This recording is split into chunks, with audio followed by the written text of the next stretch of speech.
Welcome to our channel. Today we how to check Delta Dental coverage online, member guide step by step clearly. To check your Delta Dental coverage online, start by visiting the Delta Dental website. Look for the member login option on the home page. Click on the member login button. Enter your username and password in the appropriate fields. If you don't have an account, click on register to create one. Follow the prompts to enter your personal information and set up your account. Once logged in, navigate to the benefits or coverage section of your dashboard. Review your coverage details, including the types of services covered and any limits or exclusions. If you have questions about specific services, use the search function or explore the FAQs. For a detailed benefits summary, you may find a downloadable PDF on your account page. If you encounter any issues, use the Contact Us feature for assistance. Remember to log out of your account for security purposes once you are finished.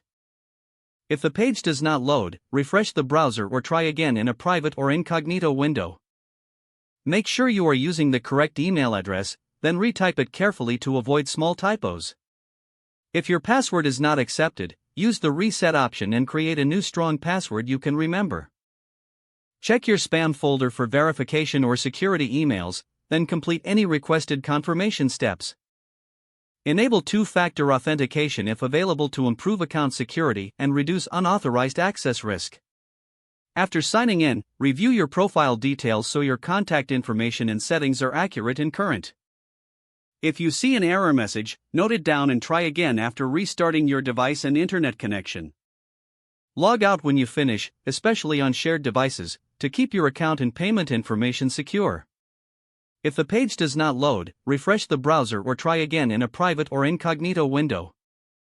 Make sure you are using the correct email address, then retype it carefully to avoid small typos.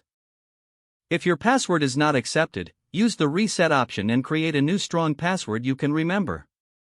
Check your spam folder for verification or security emails, then complete any requested confirmation steps. Enable two-factor authentication if available to improve account security and reduce unauthorized access risk. After signing in, review your profile details so your contact information and settings are accurate and current. If you see an error message, note it down and try again after restarting your device and internet connection. Log out when you finish, especially on shared devices, to keep your account and payment information secure. Don't forget to like this video and subscribe to our channel for more step-by-step tech guides.